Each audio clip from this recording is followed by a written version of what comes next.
Who's wrong and who's wronger? In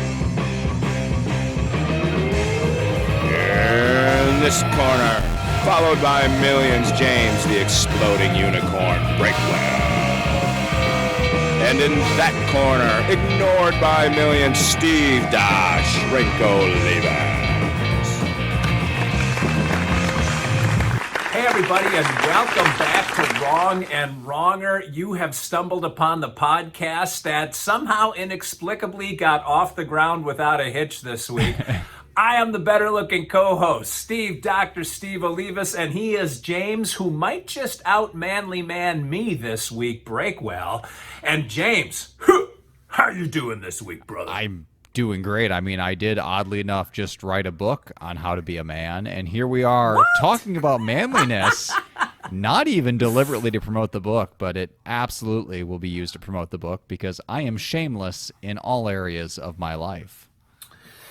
You know, the episode from 2 weeks ago that got nixed had a long plug for your book, and I did feel bad last week for not bringing it back in because when we talked about the manliness aspect today, that was my first thought. We got to connect this back to the book so we can make up for missing it last week. It's possible the book is cursed, and that's why that episode failed. Like, I'm not, the world is conspiring against me to not sell this book. For those of you who didn't hear that episode, which was everyone since it was never released, my upcoming book is called How to Be a Man, whatever that means, Lessons in Modern Masculinity from a Questionable Source. And I think if you've listened to any episodes, including just this one, you know I am the most questionable of all sources. So this is a book of funny stories from my life. I mean, you hear me sharing various stories here on the podcast. It's like that, but with an editor and without Steve. All my best content laid before you, and then I kind of look at what lessons about masculinity should this have taught me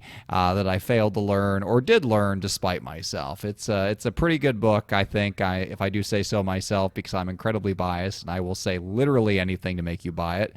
But hey, I might even send a free copy to Steve one of these days so he can lie and say he likes it too. We'll see what happens.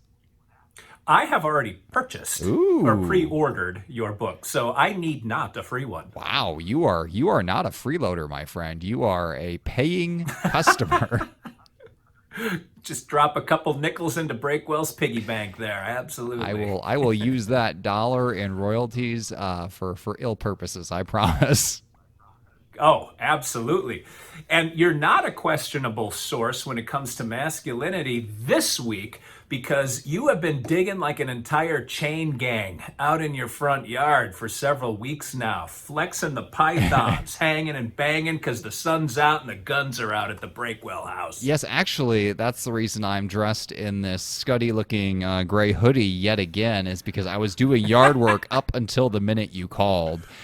Because as I build my retaining walls out there, all my other yard work has fallen by the wayside. Because unfortunately, this retaining wall and the hill I built behind it did not kill all of my grass, so there was some grass I still had to go and mow.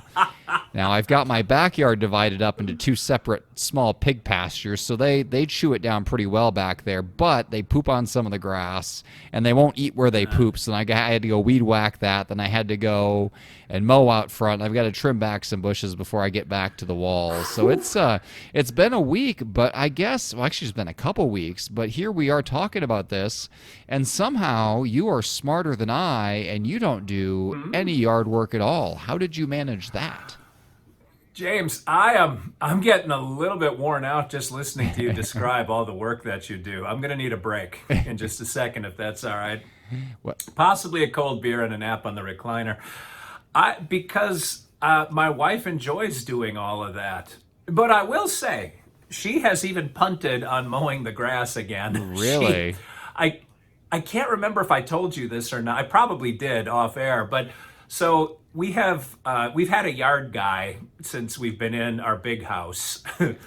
And we don't have a lawnmower. We didn't have a weed whacker. We just hired the lawn guy. And my wife decided, all right, we're spending too much money on the lawn guy. I'm buying a riding lawnmower. Ooh. And I didn't realize that the math worked out against me quite the way that did. But so we got a lawnmower, except the lawnmower, and I don't know who sued who over what, but the lawnmower will not start unless 130 pounds is in the driver's seat. My wife doesn't weigh close to 130 pounds, and so she has to put. Have I told you this off air? No, you haven't. Oh my God. So we have like some random barbell weights that we've accumulated for our son and whatever. So she took a 25-pound barbell weight, like a plate, and wrapped it in a towel, put it on the seat. She sits on that to get the thing started, and then she can get off, take the thing off, and then mow the grass. Holy cow. That is. So that was how did children mow their lawn? Like, dad says, go mow the lawn, son. This is how you learn responsibility. Does responsibility start at 130 pounds? Oh, well, that's the.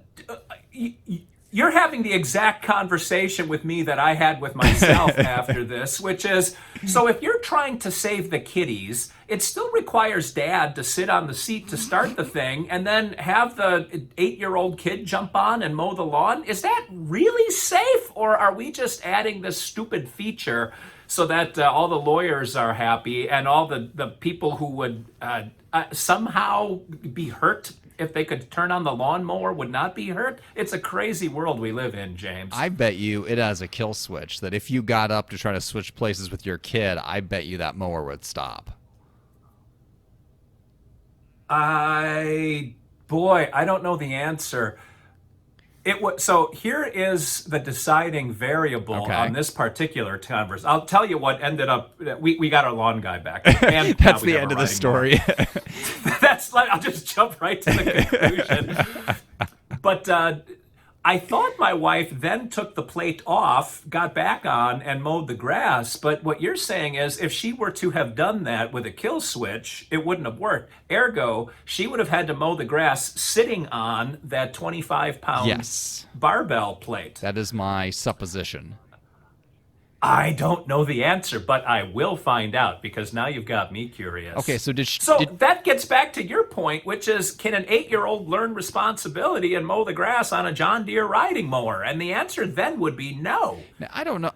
I don't know how much I want to trust an 8-year-old to drive. I guess my 8-year-old is pretty good at driving. She's got one of those Barbie Power Wheels Jeeps, and she can whip that thing around. she's outgrown it now. When my youngest was like 4 is a little dicey for driving anything, especially if it's got spinning blades. 8's pretty good. I don't know if I'd trust her with a lawnmower necessarily. I think I was older when I started mowing. I was probably 12, I'm guessing, and I was going to say 12 for me. Yeah, and I think my yard was the size of a postage stamp, so I wasn't exactly doing a lot. But I will say this: mowing the yard is the one chore I don't mind. Now, I do mind that it takes time, that I have to block out time for it. I have to plan, sometime when I'm going to be home, the weather's good, I have to shower afterward. That part is annoying, but the actual act of going out there is wonderful because that mower is loud and the kids stay away from it, so I'm completely by myself, and I just pop in my headphones and turn an audiobook up to max volume, and it's a good time. And it used to be like 45 minutes to myself. Now it's like 20 minutes to myself now that I have pigs mowing some of my grass and a retaining wall killing the rest. But hey, it's 20 minutes is 20 minutes. Absolutely. Yeah. So how did this division start within your household, where suddenly the outside realm, which is usually what falls to the husband, fell to your wife, and the inside realm, which often falls to the wife, probably also falls to the wife? Like, I'm assuming you're just useless top to bottom in this scenario. Well, other than I pay for it all. Oh, that's that sort doesn't of my count. Contribution. It's funny. You're absolutely right. Like, when did earning all the money suddenly become meaningless in relationships? You know what? Like, I will say this. So, like, I see relationship arguments online and stuff like that because I'm just a voyeur for other people's, marriage problems. And this comes up, like, people, these situations where somebody's like a stay-at-home mom and they're like, you don't help out enough around the house. It's like, in my mind, if you take on the role of stay-at-home mom, like, that kind of everything gets encompassed within that. Now, my wife and I, we both work full-time, and so with that, it's like I don't have a justification. I can't dump this on my wife because we're both bringing in half the income, so we got to split the chores too. But if you, like, take it upon yourself, I've got the house and the kids, I think you should get the house and the kids. If the husband also has to work full time and come home and do half the chores, I think he is probably negotiated very poorly. It's probably not a great catch, and the wife knows she holds all the leverage in that situation. I'm exaggerating my situation because it really is a division of labor. Like, she takes care of everything at the house. Yesterday, she announced that the upstairs air conditioning unit had gone out, and my answer was, okay. And then she said, I'll call the guy, and I went, done and done, and that was the end of the conversation. That is nice to have just everything taken care of like that. What makes you worth it that she caters to you like this? Why is she not just throwing you out? Well, boy, that list is probably very short and probably specious if she actually looked at it with any kind of depth. But I don't know. She lives in a house that growing up she would have never imagined she'd be able to live in, and we do what we want to do. Now, so she has a decent life. Do you have a cleaning person for inside like you have a yard person for outside? No, we do not. Ooh, you have. My wife would either fire or kill anyone that tries. I am kind of surprised by that because I know I have not seen the Steve Olivas manor with my own eyes. I can't get past the security guard, but knowing as I do that you have like 25 acres of interior space, I'm shocked that your wife can clean that within like a week or a month or even a year. We lost our last kid today. Oh. The last billet hockey boy took off for home today. And when I left early this morning, my wife was already up cleaning. Wow. Like, getting his room back to being a guest room and vacuuming and doing all that kind of, washing the bedding. I think she has to go to a laundromat to do that. But she enjoys that. She is all about order and cleanliness, and I am sort of the opposite. And by sort of, I mean completely the opposite of that. I figure if I can step over it, it's not really in the way yet, so I don't need to take care of it. Now, She likes every... Go ahead. Yeah. She likes every corner to be squared, that kind of thing. You used a dangerous word there. You said she enjoys it. Now, does she enjoy it as in this is a fun and rewarding activity, or does she enjoy it in the sense that living in filth makes her miserable and so she has to do this to avoid, emotional trauma? Yes to the part two, but I think she enjoys it for the same reason that I used to enjoy mowing the grass, which is there is something inherently satisfying about standing on the front porch and looking at your freshly mowed lawn thinking, I have done this. And I think she likes the end result, that she may not like cleaning, but she likes having cleaned. That is why I think mowing is immensely superior to vacuuming. So if you have to split with your partner, spouse, roommate, whoever, who does what, always choose mowing, because when you get done mowing, like, you can tell you've made a difference. The grass was tall and now it's short, and you can tell you've made a mark on the world. When you vacuum, 9 times out of 10 that floor looks exactly the same, unless it was just absolutely disgusting to start with. You're vacuuming up invisible dirt. How unsatisfying is that? The funny thing is, and my wife did this with the riding mower too. Like, the first time she mowed the grass, I'll back this into how it relates to vacuuming, although you'll see it coming in a second. The first time she mowed the grass with the riding mower, she was a little bit perplexed, and I came home that night and she said, I wonder how, guys at ballparks, how do they mow the grass so that everything looks straight and organized with the wheel tracks and the mowing one direction and then the other, the grass looks striped? So all of that to say, she did figure that out, which is why the lawn guy is back, because she can't turn the wheel hard enough to do the turn she wants to make the lawn look perfectly straight. And anyway, but that's the way she vacuums too. That the vacuuming is done in a design, and so the wheel tracks of the vacuum cleaner create the illusion of cleanliness because you can tell it is freshly vacuumed. That is impressive and mildly alarming. Now, I guess if you said something like, she said she couldn't turn the wheel hard enough. So did you buy a subpar lawnmower, one that had a steering wheel rather than the zero-turn one with the bars? Yes. Oh. Yes. What? She bought a sit-on tractor instead of one of the Oh, I see what you're saying. There are sit-on zero turns also. Our neighbor has one that you stand on, Whoa. and there's like a little arm that sort of pivots behind the mowing mechanism that you stand on. But yeah, some of the bigger lawns have guys that come with those zero turns that you sit on. They look like a green machine in that the turners are like you push and pull each bar. Like there's a bar in your left hand and a bar in your right hand kind of thing. I like that there are zero turn mowers that you have to stand on. Like that brings a whole nother level of intensity to lawn care. Like you're like an admiral standing on the bow of the ship. You can't even sit down or relax. You have to be up there and get the most perspective you can. Look down on every blade of grass. Well, this guy too. God, I don't understand people, James. So I could have told think you I that. brought Yeah. this up on this show. They're a young couple, and they can afford to live in my neighborhood, which already makes me dislike them. But then he comes trotting out with this zero-turn stand-on thing that probably cost him $8,000, and I hate him even worse.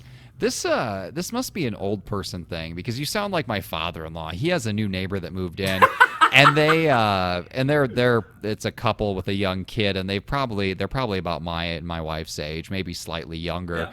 And but my father-in-law's like, how can they afford to be in this neighborhood? Their jobs don't seem to be that great. They have a babysitter who drives in like once a week from like 4 hours away. They're doing all this landscaping. It's like, where's this money coming from? Like when somebody moves into my neighborhood, I don't question where the money's coming from. I know they've fallen on hard times. I know obvious terrible reasons. decisions have led them here, and I just leave them be. I thought I was waving to the wife for the last few weeks, and my wife was with me one day, and I waved to the lady, and I said, it's funny, her kids, it's an Asian gal, and I said, the kids don't really look Asian. I talk to the little boy sometimes, and she said, that's their nanny, right? And that made me hate them even worse. God, now I'm angry again, James. Are these the people who bought the house sight unseen and were moving in the day somebody else was moving out, or is this a different neighbor you hate? Yes. Nope. Same one. Same one. Man, Yes. I would love to buy a house on sight unseen money. Now the real estate market is crazy. You want to hear a crazy real estate story?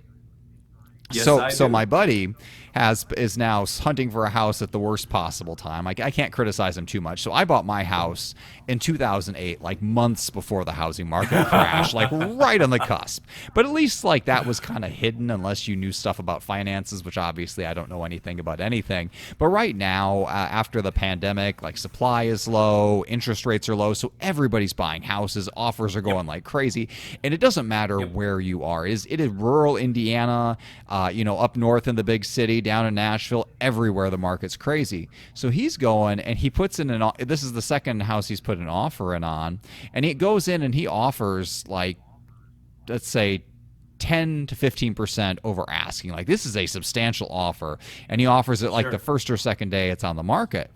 And the people come back and they say, actually what we want you to do is we want you to agree that if the bank appraises our house and the appraisal comes back higher than your offer, which was already over the asking price, we want you to agree to cover the difference between your offer and the appraised value. Now, think about that for a minute. They're basically asking you to legally write them a blank check. Like, I think your house, let's just say, for example, it's not $100,000, but like, so let's say the house is worth $100,000 and he offers $120,000. And then they're like, yeah, but if the bank appraises it at $200,000, you agree to pay us that. Like, what sane human or rational human being, what person of all who's even heard of money would agree to this? Now it's like, was your realtor just aghast? Is this like some absurd thing she'd never heard of? And he's like, no, my realtor had heard of it. His realtor told him, absolutely do not agree to this. But like, this is a thing. This is how entitled sellers are right now. They have so much leverage. They think they can get you to write them blank checks. So I'm glad I already have a house, even if my neighborhood is where you come when your hopes and dreams die. Sure. Well, every town has a Skid Row.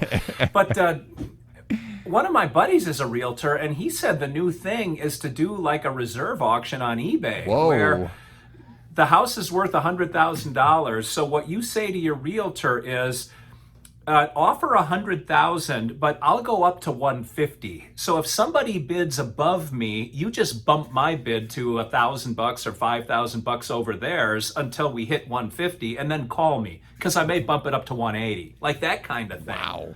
You know what?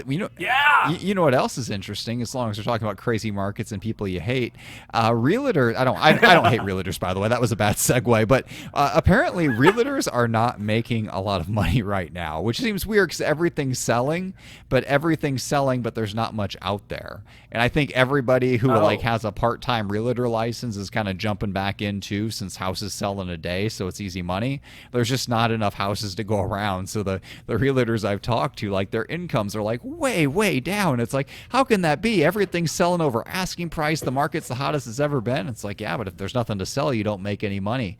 So there you have it. Everybody's losing out on this. Realtors are losing out. Buyers are losing out.